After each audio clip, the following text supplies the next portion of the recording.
Og hér eru mótorarnir í kafla 19 í rafmagnsfræðibókinni, rafmagnsfræði 2, og í innunni undir efni þá höfum við hérna glærur, þar sem er verið að fjalla mótora, og ég er skorinn mótor við sjá hérna inn í hann, sjáum snúðinn.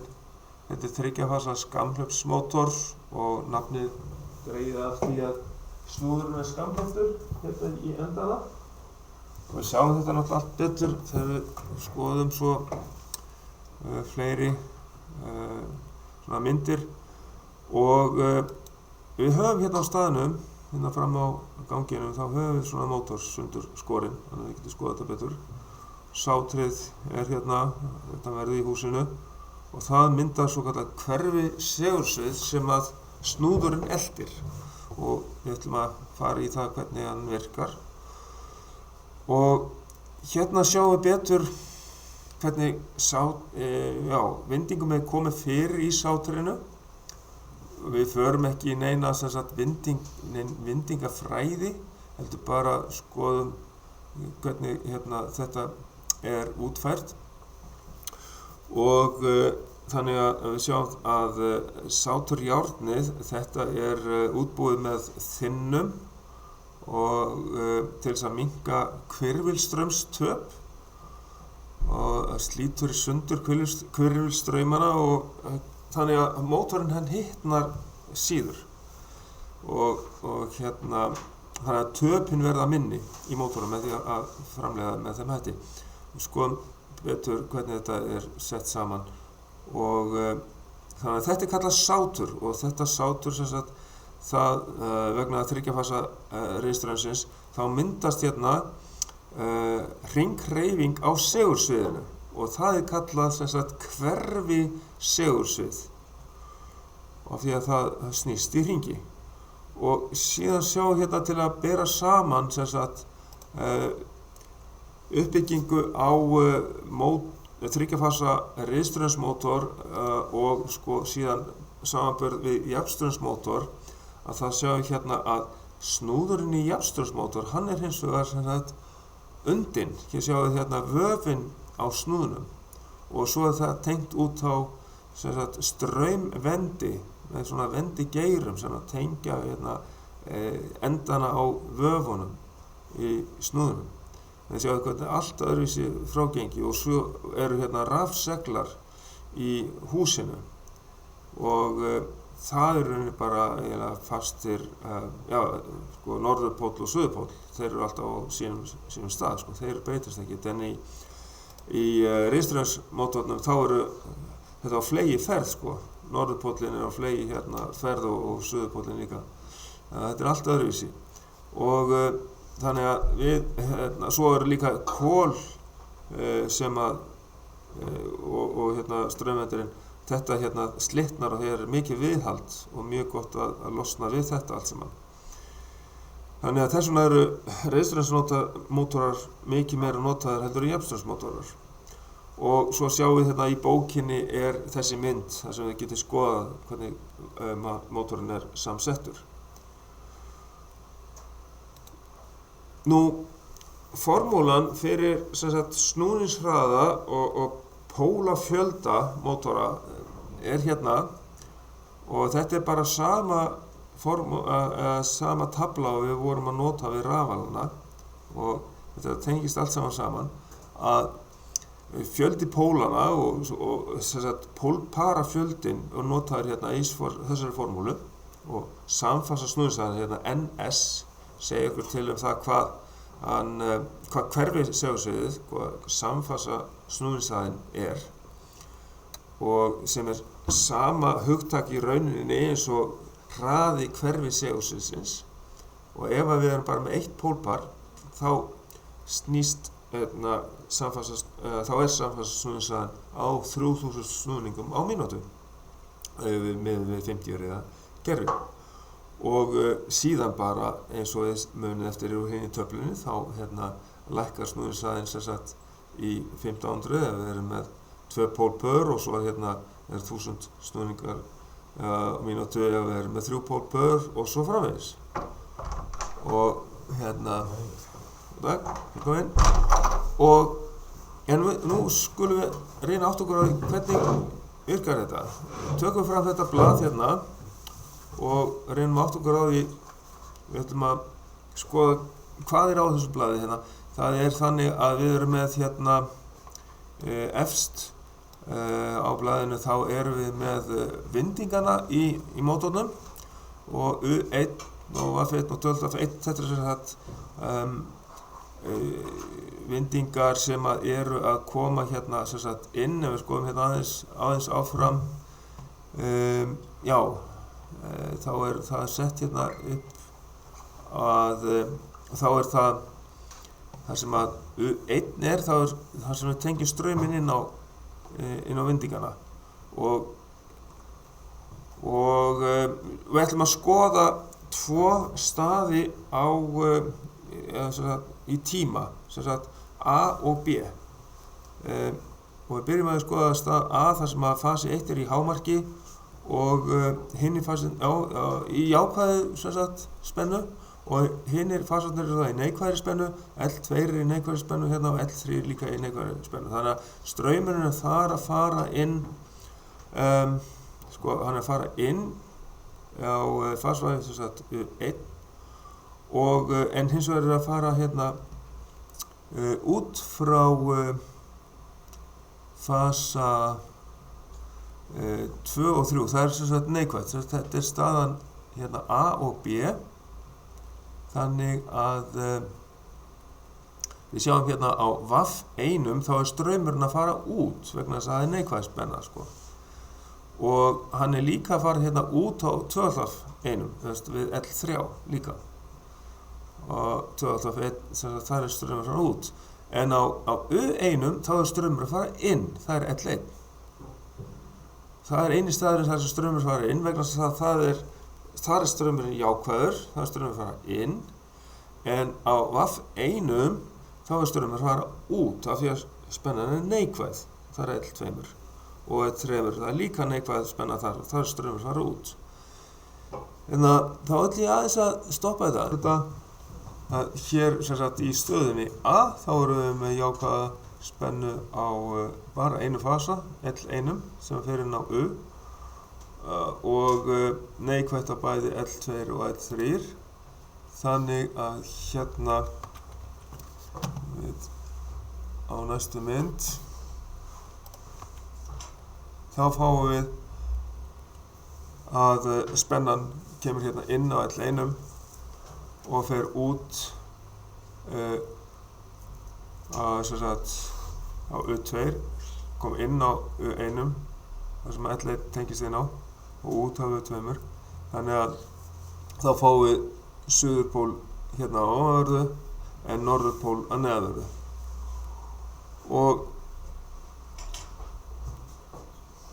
spennan í fasa 2 neikvæð þannig að straumurinn fara út í VAF1 og þess vegna fáum við norðurpól hérna hægra megin að neðanverðu og suðurpól á móti og fasi 3 hann var líka neikvæður þannig að við erum að fá straum hérna út á VAF1 í L3 og þá kemur norðurpól vinstra megin að neðanverðu og suðurpól hérna. Þannig að segulmiðjan hér, kraftlínur fara frá norður til suðurs, þannig að þess vegna teiknum við öruna hérna beint upp og ég sjá að þetta miðjan á segulsviðinu í mótornum núna.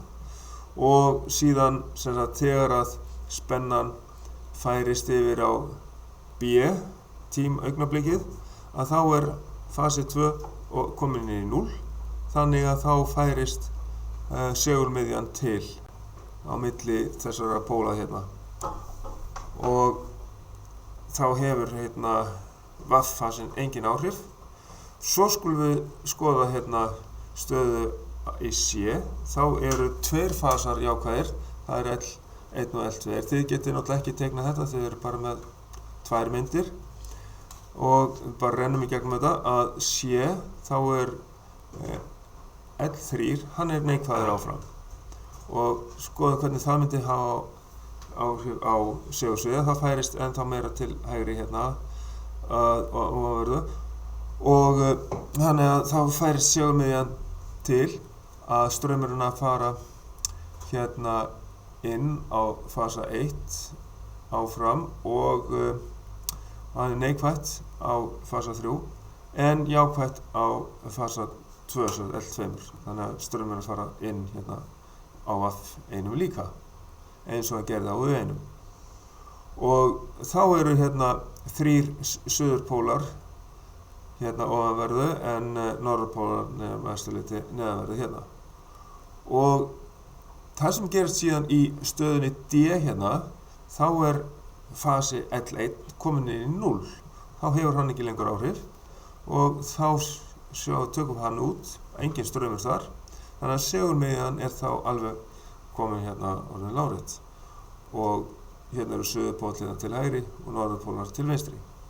Og þannig færist þetta koll af kolli og hérna var staðan A, svo kemur B og þá sjáum við að þetta færist hérna til.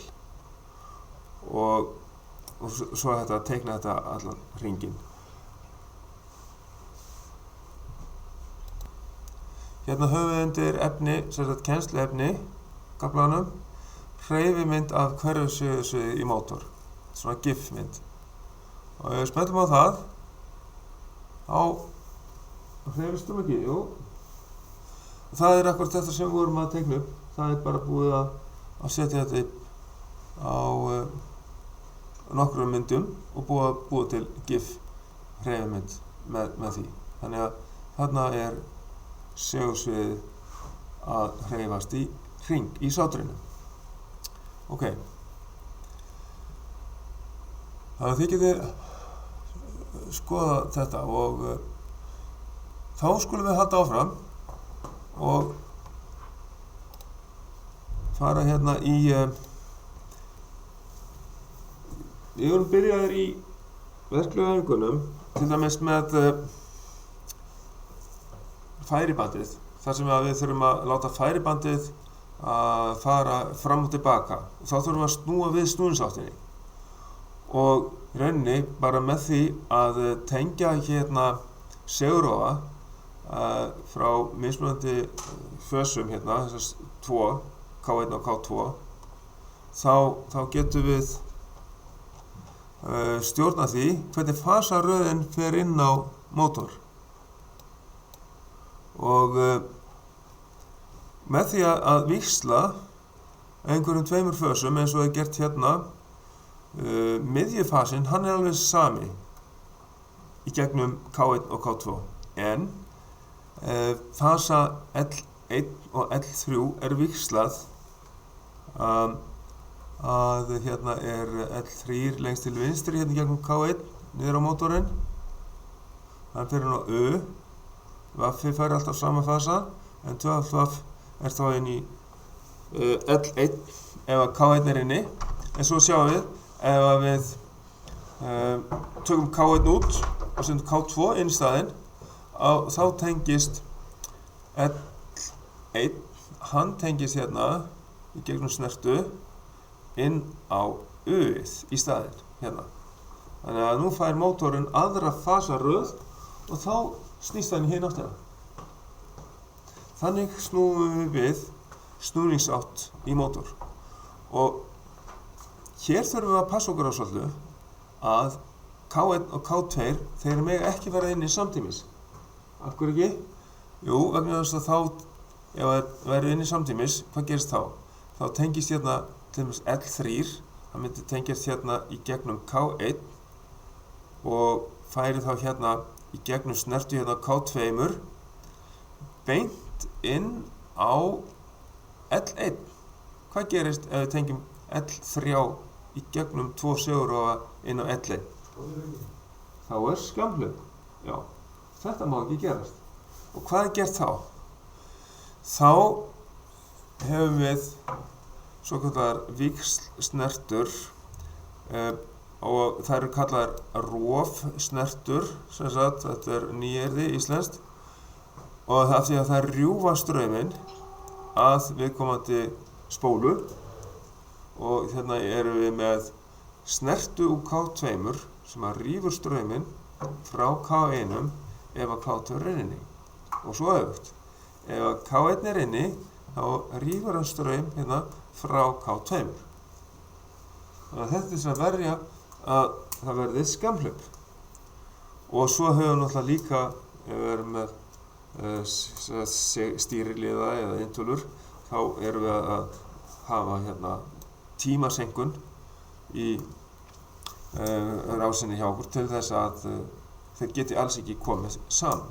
Og líka þessar öryggissnertur, þessar víxlverkandi snertur til þess að útiloka það geti verið inni samtímis til að koma vekk fyrir skammhlaup. Ok, þetta er örugglega eitt af þessum prófspurningum sem er í næsta prófi mótorana. Og svo fjöllum við ræsingu mótora seinna, sem sagt við tökum fyrir stjörnustýrisræsingu og fleira fyrir prófi sem verður næst.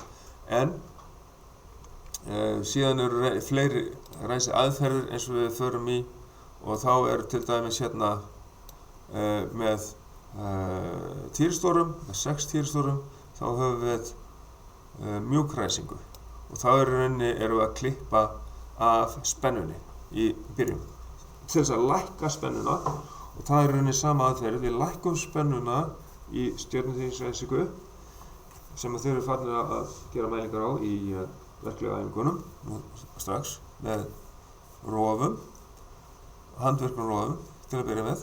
En síðan, já, reyndar eru líka búin að tengja sjálfvirka stjörnustýrisræsingu með 3 segulrofum og tímalega. Það er búið að tengja slíkt upp og við erum í því verklegu æfingunum. Þannig að þar erum við að lækka spennuna til þess að minnka ræsistrauminn. Þegar ræsistraumurinn fer niður í 1/3 miðað við ræsistraum í beinni ræsingu.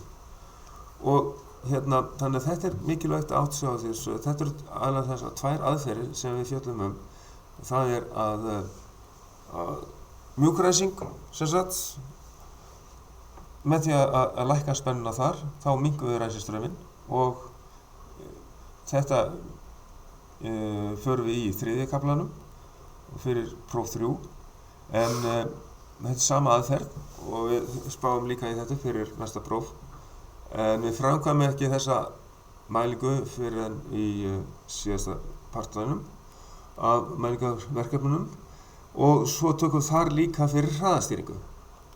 Auðvitað er hægt að nota hraðastýringar líka fyrir ræsiaðferð en það er kannski svolítið dýrari ræsiaðferð og svo höldum við hérna áfram í þessu og skoðum betur mótorinn sjálfan, hvernig hverju segursvið að myndast, hvaða áhrif það hefur og snúðurinn. Við sjáum hérna undir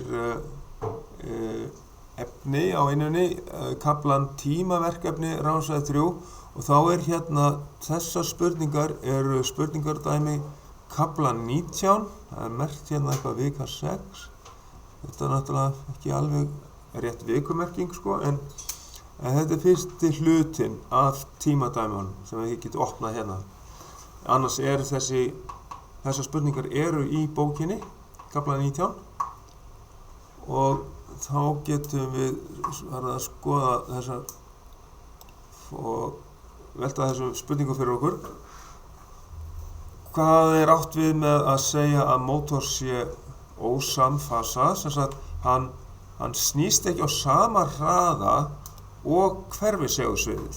Eins og við sjáum þarna í myndinni áðan að ef að hann væri á sama hraða snúðurinn og hverfisegulsviðið, þá myndi ekki myndast, ekkert spanast upp neitt straumur og þar leyti ekkert segulsvið í snúðunum og þá gæti snúðurinn ekki haft neitt kraft. Þá náttúrulega hægir á honum og hann verður alltaf að snúast hægar til þess að fá eitthvað smá kraft til þess að snúast. Þegar hann náttúrulega ólöfslaus, þá snýst hann samt örlítið hægar heldur en hverfisegulsvið, bara svo hann geti yfir unnið töpin sem sagt, og fái smá kraft til þess að snúast. Og náttúrulega við erum með viftu, það er hérna núningstöp, legu núningstöp og lofttöp, þegar við erum að blása loftinu með viftunni, þannig að það er álag á viftuna og við þurfum að yfirvinna það og hann verður að hafa smá kraft til þess vegna verður að snúast hægar. Og hér er sem sagt mjög flókin setning sem svar við þessu, að það þýðir að snúningshraði mótorsins er ekki samhverfur tíðni riðstraumsins sem knýr hann áfram. Kannski segir þetta samt okkur eitthvað þetta ástand. Og spurning hvort það er betra að hafa þetta svona eða svona kannski. Okay. Og síðan spurning hérna, hvert er hlutverk sáturs í riðstraumsmótor?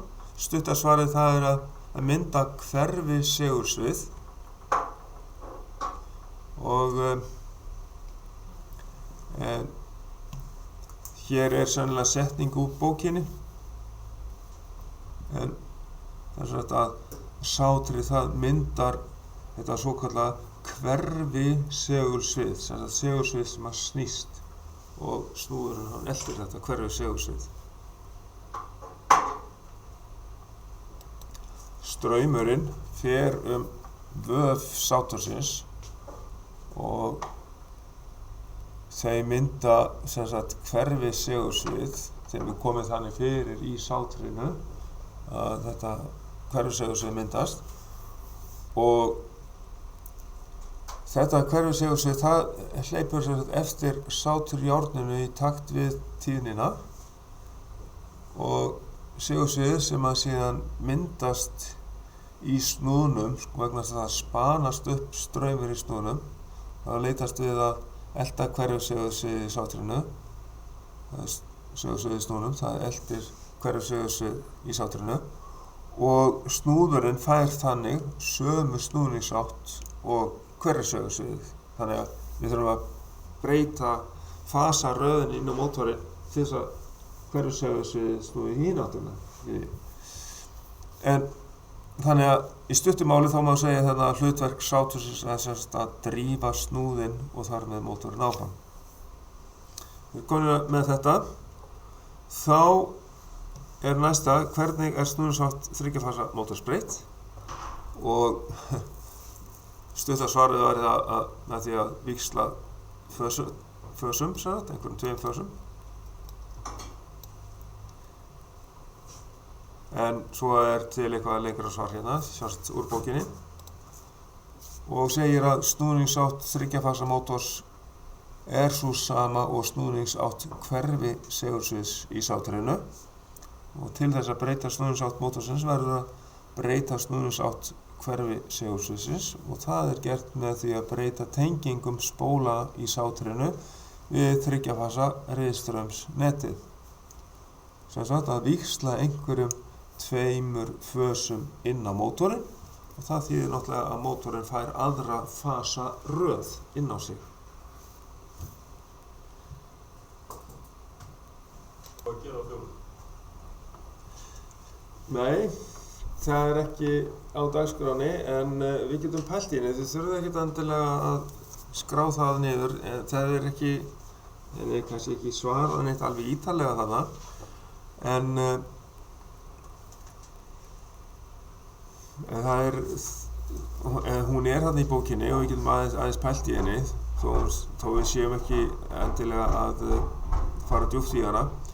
En það er spurt, hvers vegna er snúðspenna skammhlaunsmótors miklu lægri en mótspennan í sáturvögunum, og við förum mjög lítið í þessa mótspennu í sáturvögum, bara smávísi hugtakið, og áttum okkur á kannski straumtökunni, eitthvað út frá mótspennunni í sáturvögunum, en það gerum við seinna. Hins vegar er hægt að segja að snúðspennan, hún er náttúrulega miklu lægri vegna þess að snúðleiðararnir, þeir eru stuttir og þeir eru sverir. Þess vegna er lág spenna í snúðleiðarunum. Og En sem sagt sáturspólurnar í sáturinu sem sagt, það hafa marga vindinga og þar af leiðandi er líka há spenna í þeim sko. Og það er hægt að fara mjög mikið meira í þessi hugtök og að reyna að átta sig á áhrifum á hvernig mótspennan breytist við álag í mótunum, en við skulum bíða aðeins með það núna. Hins vegar þá ætlum við að taka 1905, er það ekki á listanum? Jú, það er á blaðinu 1905 og það er við ætlum að reikna skrikun 4 póla mótors sem er tengdur 50 riðakerfi og hann snýst sem sagt 1415 snúninga á mínútu við fullt álag, þetta er málhraðinn á mótornum. Og þá skráum við niður hvaða upplýsingar eru gefnar. Sem sagt, litla p-ið er pólparafjöldi vegna þess að 4 pólar gefa okkur 2 pólpör, tíðnin er 50 rið og snúningshraðinn er 1415 snúningar á mínútu. Þetta Munurinn á N og NS. Já, N-ið er mældur snúningshraði eða málhraði mótorsins, það er bara N-ið. Það er sem sagt snúningshraðinn á mótornum við fullt álag. Hins vegar, þetta S sem að bætist við N-ið, NS, S-ið stendur fyrir samfasa snúningshraða eða synkrón líka úr erlendum tungumálum sem S staðið fyrir synkrón. Og þannig að NS er þá samfasa snúningshraði og sem við reiknum út og frá jöfnunni þannig að tíðnin sinnum stöðullinn 60 deilt með pólparafjöldanum. Af því að tíðnin er í sveiflum á sekundu en snúningshraðinn er í snúningum á mínútu. Þess vegna margföldum við 60 við þessi 50 röða tíðni og deilum með pólparafjöldanum. Og í þessu tilfelli þá erum við með 2 pólpör, deilum í 3000, 60 sem 50, og fáum út 1500 snúninga á mínútu, sem er hraði hverfi segursviðsins sem að sátrið myndar í mótornum. Og svo reiknum við skrikunina. Sko, hún er reiknuð á 2 vegu, það er sem sagt það er skrikun í bara snúningshraða á mínútu. Þetta er bara á einfaldan hátt hver munurinn á hraða hverfis segursviðsins og snúningshraða mótorsins við kannski mismunandi álag, en þarna er við fullt álag. Og í þessu tilfelli þarna þá myndum við bara að draga frá 1415 frá 1500 snúningum á mínútu sem þetta hraða hverfis segursviðsins og fengjum bara mismuninn sem að væri skrikun í snúningum á mínútu. En hins vegar í þessu dæmi þá eigum við að reikna skrikunina sem sagt þessa hlutfallslegu skrikun. Og þá er formúlan þannig að við deilum með samfasa snúningshraðanum aftur. Þá er það sem sagt samfasa snúningshraðin mínus snúningshraðin við fullt álag deilt með samfasa snúningshraðanum aftur. Og þá fáum við þessa skrikun við fullt álag sem er þá 0,0567. Þetta er hlutfallstala í rauninni bara og við höfum ekkert neina einingu fyrir þessa tölu, en þetta er oft gefið upp af 100, í prósentum.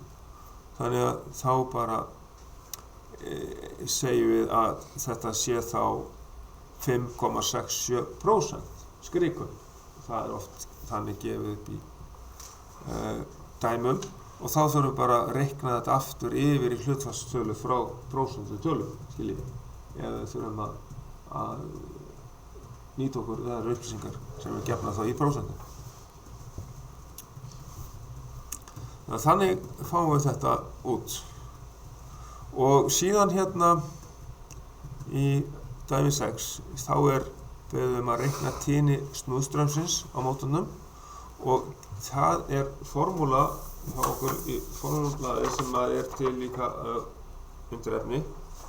Það nokkur formúlublöð þar og þá höfum við hérna formúlu sem hérna FR saman sem F sem S og F-ið náttúrulega tíðnin á rafkerfinu 50 rið. Hér formúlan skrifuð fyrst, FR, þetta sem sagt tíðni snúðstraumsins, sem sagt R, rótor, sem sagt R-ið fyrir snúðsins og F-ið þá 50 riðin, sinnum skrikunin sem við vorum að reikna út á áðan hérna. Það setjum við sömu tölu þar inn og þá getum við reiknað út tíðnina á straumnum í snúðnum sem þá þarna 2,83 rið hertz og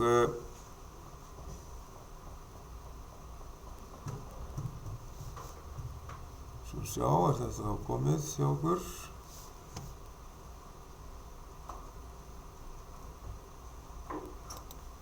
Ef við skoðum spurningu 7, hvernig breytast eftirfarandi stærðir með auknu álagi á skamsvísmótor? Þetta eigið þið ekki eftir að skilja alveg í byrjun, en smám saman eykst skilningurinn á þessu og sumt kannski auðvelt að skilja og annað ekki. En það fyrsta hérna sátustraumurinn, hvernig breytist hann með auknu álagi? Og hann eykst náttúrulega og það við hérna fáum álag á mótorinn með því að við erum að svo eitthvað sem að tekur utan ásinn við fáum hérna vélrænt afl út frá mótornum og við erum einhvern veginn að bremsa niður mótorinn á einhvern hátt og það veldur því að hann snýst hægar og þá getum við ímyndað okkur það að vegna hérna það ákveðin áhrif frá snúðnum sem hefur áhrif frá snúðnum sem veldur áhrifum á sátrið sem kallað sem sagt mótspennan að hún spanast í rauninni mest þegar snúningurinn á snúðnum mestur. Síðan þegar snúningshraðinn minnkar þá verður þessi mótspenna lægri vegna þess að snúningshraðinn ekki eins mikill. Þetta voðalega flókið en við reynum að hugsa þetta af því að snúningurinn á snúðnum aðeins minni við meira álag þá snýst hann ekki eins hratt og þá myndast ekki eins hérna há mótspenna í sátrinu og þegar ekki eins mikil mótspenna, hvaða áhrif veldur það að hafa á strauminn? Jú, þessi mótspenna hún að vinna á móti straumnum, innkomandi straum í snúðleðaranum, í hérna sáturleðaranum, ætlaði að segja, í sáturinu. Þannig að það ekki eins mikil mótstaða fyrir strauminn. Það veldur því að straumurinn, hann eykst í sáturinu. Þannig að mótspennan lækkar þannig að það verður auðveldar fyrir strauminn að fara eftir sáturleiðaranum. Og það það sem að gerast líka, þess vegna eykst sem sagt sáturstraumurinn.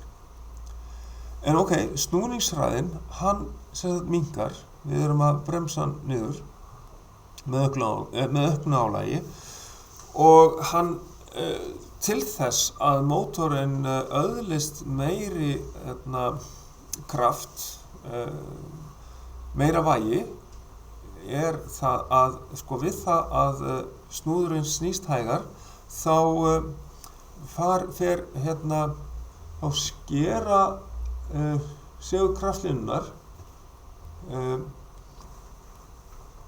meira snúðuleðrana og við það spanast upp meiri straumur í snúðuleðrana og þar af leiðandi verður sterkara segulsvið.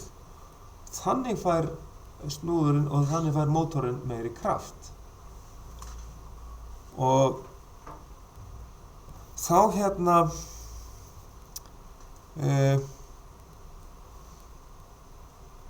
verður þá í rauninni verður meira af aflinu sem að mótorinn tekur raunafl, því að hann er að breyta sem sagt rafafli í hreyfiafl og meira hreyfiafl og þar af leiðandi þá verður raunafli stærri partur af aflinu sem hann er að taka og þar af leiðandi þá eykst raunaflsstöðullinn.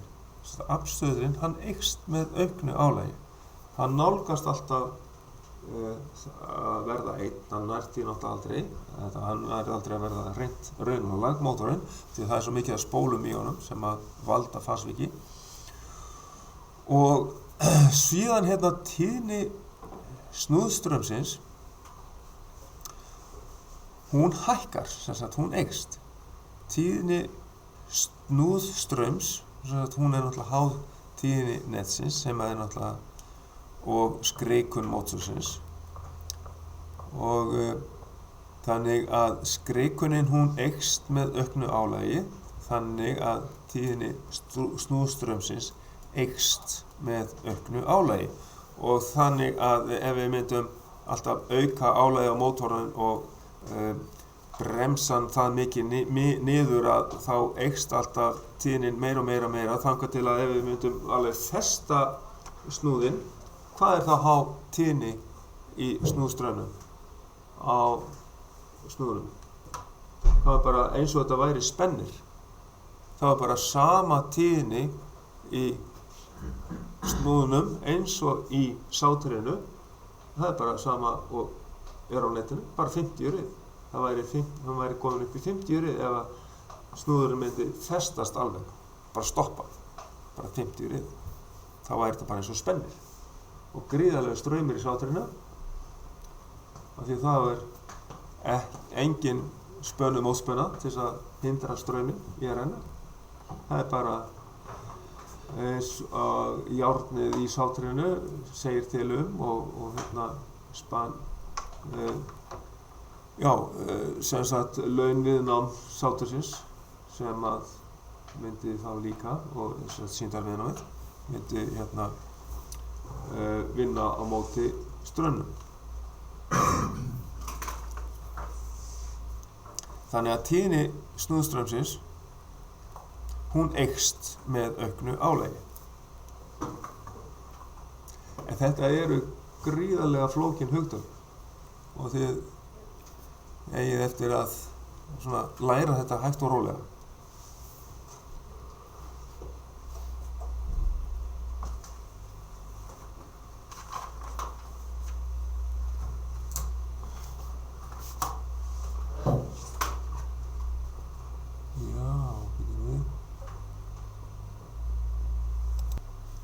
Nú tökum við 8. spurningu mótor snýst 1450 snúninga. Sennilega við fullt álag. Hefur snúningsvægið 49 Nm. Hve miklu afli skilar hann?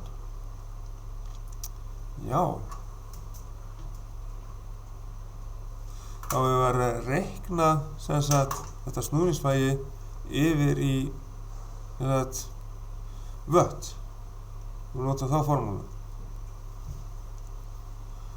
Og þá er þetta vægisformúlan og þá erum við að reikna aflið í vöttum sem að hann er að gefa út á, sem þetta er aflið út. Snúningshraðinn er 1450 snúningar á mínútu, snúningsvægið er 49 Nm og við ætlum að athuga hvað er þetta í í vöttum eða kílóvöttum.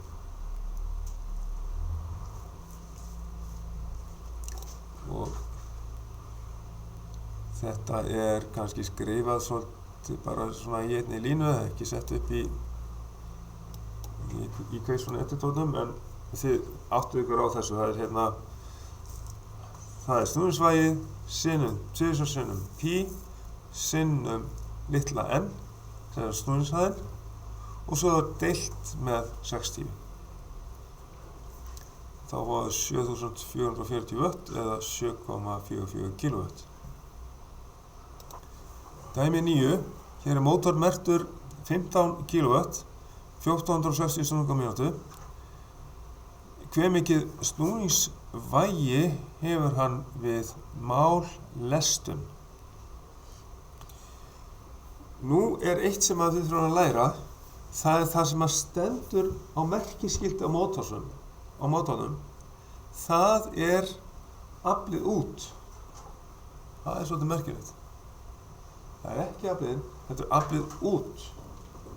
Það stendur á merkiskiltinu. Og það sem við höfum að gera í þessari spurningu að reikna út snúningsvægið við fullt álag, og það stundum kallað mállestun. Sem sagt að lesta mótor að setja álag á hann. Að snúa einhverju snigli eða blásara eða einhverju. Og þannig að það alls konar hugtök sem við þurfum að læra líka í leiðinni. Og nú sem sagt formúlan sett upp á annan veg, þannig að við erum að reikna út snúningsvægið M, stórt M. Það sem að þið notið oft stórt T fyrir. Þetta í rauninni bara tork. Og það aflið út í vöttum, þeir setið það í vöttum, ekki kílóvöttum, sinnum 60, deilt með 2 sinnum pi sinnum snúningshraðan, litla n. Og þá það aflið, það 15.000, passa ykkur hafa öll núllin með, sinnum 60, deilt með 2 sinnum pi sinnum 1460 snúningar á mínútu. Þá fáum við 98 Nm.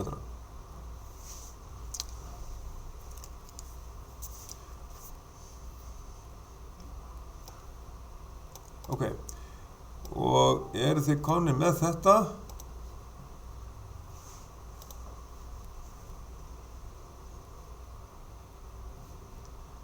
Nú, þá getum við skoðað síðustu spurningunni hérna, 10. spurningu. Hve stór það bil ræsistraumur meðalstórs skammhlaups miðað við málstraum hans? Hvernig getum við svarað þessari spurningu? Jú, við getum flett upp á upplýsingum frá framleiðendum. Og það sem ég ætla að gera hérna, ég ætla að finna hérna, sé ekki í þessu hérna einhvers staðar, svona tafla, sjáu þið, frá framleiðenda. Hér ég til dæmis með töflu fyrir mótor sem að snýst hérna 1500 snúningar á mínútu, sem sagt 4 póla.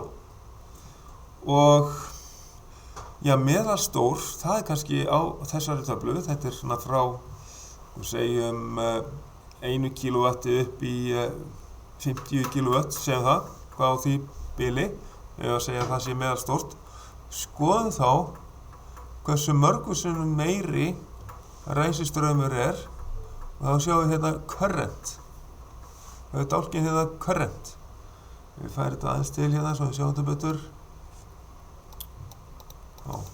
Svona já.